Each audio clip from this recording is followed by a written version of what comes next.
आखिर पूरी दुनिया में जो 57 देश हैं जहां बीजेपी और आरएसएस की कोई ब्रांच नहीं है, वहां पर कत्लो गारत क्यों हो रही है? ईरान में, इराक में, सीरिया में, लीबिया में, उत्तर, यहां तो भाई चलिए आरएसएस वाले वो करते हैं दंगा, यहां तो भगवा आतंकवाद है, लेकिन उन 57 देशों में डिस्टर्बेंस क्यों है? और जब भी कोई पूरी दुनिया में कहीं कोई हलचल होती है तो ये मुसलमान रोहिंग्या का हो, बांग्लादेश का हो, कि किसी 57 देशों में नहीं जाता जहां इस्लाम के मानने वाले, जहां गैर इस्लाम के मानने वाले लोग जाते वही हैं। ये फ्रांस भी जाएंगे, ये जर्मनी भी जाएंगे, ये इंग्लैंड भी जाएंगे, भारत भी आएंगे, जबकि भारत का उपराष्ट्रपति बता रहा है कि मुसलमान यहां सुरक्षित नहीं है। मैं भी सुरक्षित नहीं हूं, लेकिन उसके बाद भी आ रहे हैं। और मैं तो कह रहा हूं आमिर साहब, क्योंकि मेरी यूनिवर्सिटी के भाई काम करें, तो मैंने कहा भाई आपके देश हित में काम करें, कौम और मिल्लत के हित में काम करें, और जाए बॉर्डर पे पर मांगे कहीं इधर मत जाना, बहुत खतरनाक है आरएसएस रहती है। वहां तो बताता नहीं भाई मेरा, दिल्ली में आके कहता है कि हम जो है हमें डर लगता है, हिंदू यहां पर जो है बहुत टेररिज्म बढ़ रहा है और हिंदू आतंकवाद बढ़ रहा है। तो दो चीजों को देखें, एक मैनिफेस्टो का जारी होना, और मैनिफेस्टो में जो 4 बड़ी चुनौतियां हैं वो भारत की आंतरिक सुरक्षा के लिए खतरा है। इन चारों चीजों में से कोई भी चीज डायल्यूट होती है वो भारत के लिए खतरा है। आप असाइलम के कानून को सिर्फ इसलिए बनाना चाहते हैं कि आपने जम्मू कश्मीर में, जहां आर्टिकल 35A का सहारा लेकर के 7.5 लाख लोगों को आपने हिंदुओं को नागरिकता नहीं दी, लेकिन उसी जम्मू कश्मीर में, जम्मू के अंदर 98,000 रोहिंग्या मुसलमान बस गया पिछले 5-7 साल में। उनके पास आधार भी है, राशन कार्ड भी है, बिजली का बिल है। अब अगर इसके बाद भी मैं ये कहूं कि ये हिंदू मुस्लिम मामला नहीं है, तो फिर ये कौन सी गंगा जमुना तहसील है भाई? जो वहां के ओरिजिनल बाशिंदे थे उस कश्मीर के जो पाकिस्तान के पास है, उनको आपने नागरिकता नहीं दी क्योंकि वो हिंदू थे, क्योंकि आर्टिकल 35A था। लेकिन 2009, 10, 11, 12 से लेकर के रोहिंग्या मुसलमान जम्मू में पहुंच कैसे गया? आप और मैं 2 दिन के बाद रहने लगे तो कोई पूछ लेगा आप यहां क्या कर रहे हैं, बताइए कहां से आए? लेकिन उन रोहिंग्या मुसलमानों से नहीं किसी ने पूछा, उनको बसा दिया गया।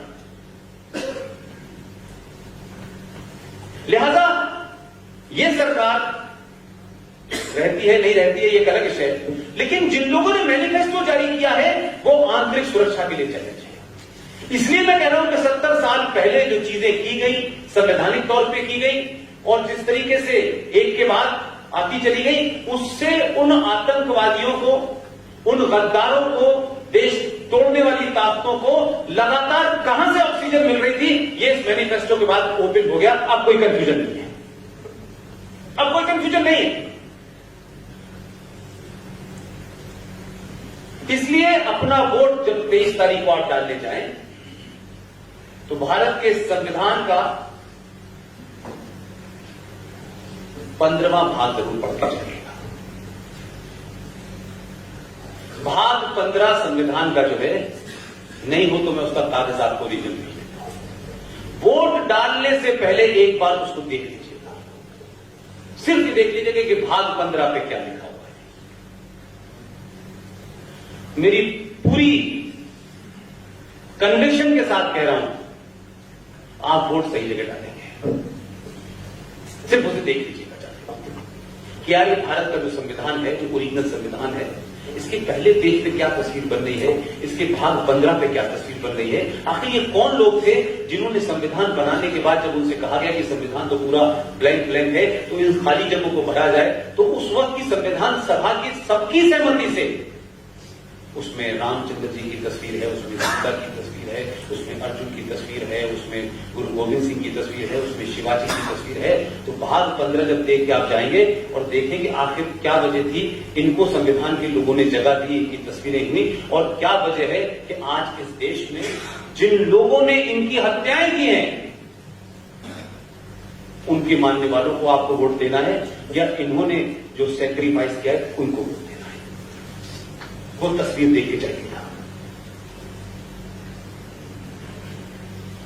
इस्लाम के बारे में बहुत कुछ बोला जा सकता है।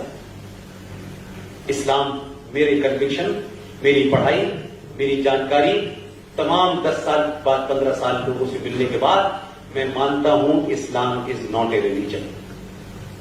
Islam is a political ideology to capture power. Nothing more than that.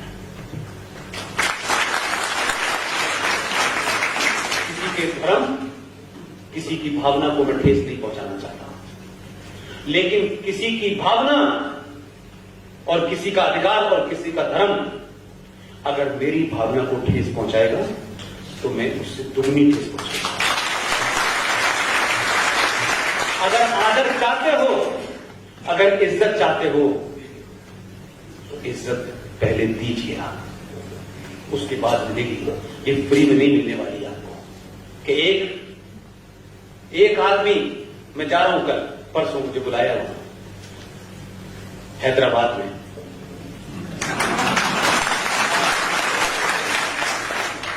मुझसे कहा पुष्पेंद्र जी आपको आना है।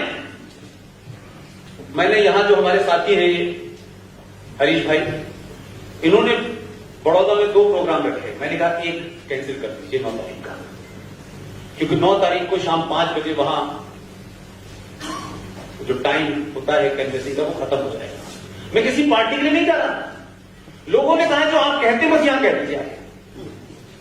वो असदुद्दीन की कॉन्स्टिट्यूंसी है, मैं इसलिए होना चाह रहा हूं। ताज्जुब देखिए कि जो इस देश की पार्लियामेंट में बैठे हुए हैं वो आपके ऊपर एहसान करते हुए क्या कहते हैं कि हम जब भारत पाकिस्तान बन रहा था तो हम पाकिस्तान नहीं गए, हमने 2 नेशन थ्योरी का विरोध किया, हमारे बाप दादे इसी मट्टी में हैं, हम यहां से नहीं जाएंगे। तो उसका छोटा भाई कहता है जब हम जाएंगे तो लाल किला ले जाएंगे, गोलकुंडा ले जाएंगे, ताजमहल ले जाएंगे। तो भाई मैंने कहा 47 भी गए थे, अभी तक तो ये यही है। उन लोगों का इतिहास इस देश को बताने की आवश्यकता नहीं है भाई, जिनका दादा सैयद कासिम रिजवी 1946 में मजलिसे इत्तेहादुल मुस्लिमीन उस पार्टी का चीफ था। उसने भारत में विलय के लिए, कि भारत से विलय न हो इसके लिए सशस्त्र विद्रोह किया और 1 लाख रजाकारों की फौज बनाई जिसने भारत की सेना से लड़ाई की। वो तो आपके देश का, आपके राज्य का बड़ा भला है, बड़ा कर्म है कि आप लोग भी आज भी 50-50 साल बाद भेजते हो। जरा जल्दी जल्दी भेजो। उस आदमी ने इसको तय किया और ऑपरेशन हुआ, और ऑपरेशन के बाद जो रजाकार थे उनकी खूब तोड़ाई की, कासिम रिजवी को जेल में डाला, लिखित में उसने कहा कि मुझे छोड़ दो, मैं सीधा पाकिस्तान जाना चाहता हूं। वो ही मजलिसे इत्तेहादुल मुस्लिमीन उस 47 की घटना के बाद जब उनको समझ आ गया कि पटेल जी ने तो हमें निपटा दिया है, अगर उनको पता होता कि 50 साल बाद एक और पटेल आने वाला है तो ये कभी भाषा नहीं बोलते। उन्होंने क्या किया, वो कह रहे हैं कि हम गए नहीं, तुम जाना चाहते थे, तुमने तो फौज बनाई थी। वो तो भला हो पटेल का कि फौज का पता नहीं हो, कमांडर का पता नहीं कहां है। वो लोग इस देश में माइनॉरिटी की तरह नहीं रहते। माइनॉरिटी की तरह रहने का मतलब ये नहीं है कि आप किसी से डर के रहें, लेकिन माइनॉरिटी का ये भी मतलब नहीं है कि इस देश की मेजॉरिटी को आप खुलेआम गाली दें, क्योंकि वो रेप नहीं करती। तो कोई कहता है 15 मिनट के लिए पुलिस हटा दो, हम बता देंगे आपने किसी देर के लिए हटाई थी। सब कुछ समझ में नहीं आया। मैं कह रहा हूं कि जो एक्सपेरिमेंट हो गया है गुजरात में, इससे कहीं पूरा देश प्रेरणा नहीं ले ले।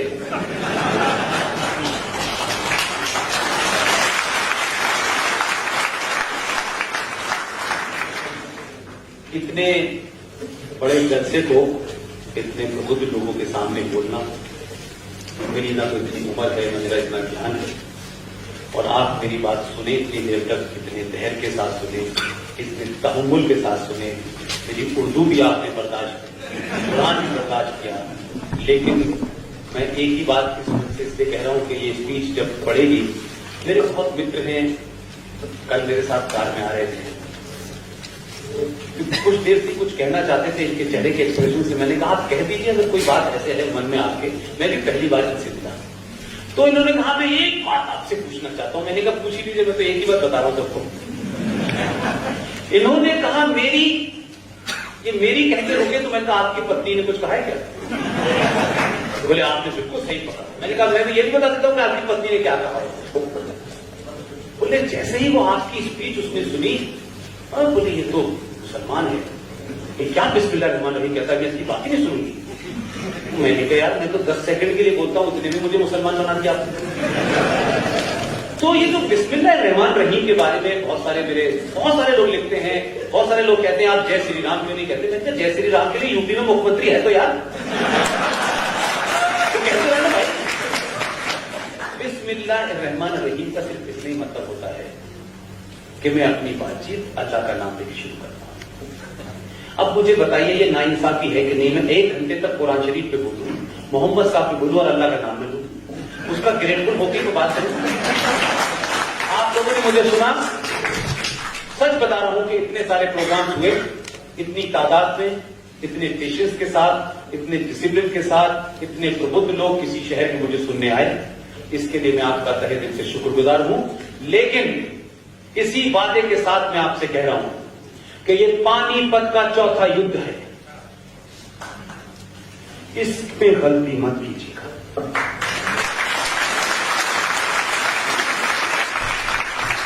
कुछ गलतियां इतिहास में जिन्होंने की हैं उसको हम लोग भुगत रहे हैं।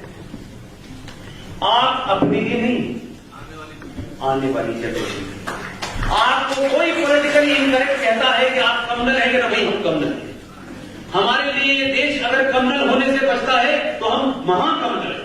अगर कोई कहता है कि आप आरएसएस के एजेंट हैं तो कहते हैं भाई आरएसएस का एजेंट बनना फिर भी फख्र की बात है, कम से कम जैश ए मोहम्मद के तो नहीं है भाई।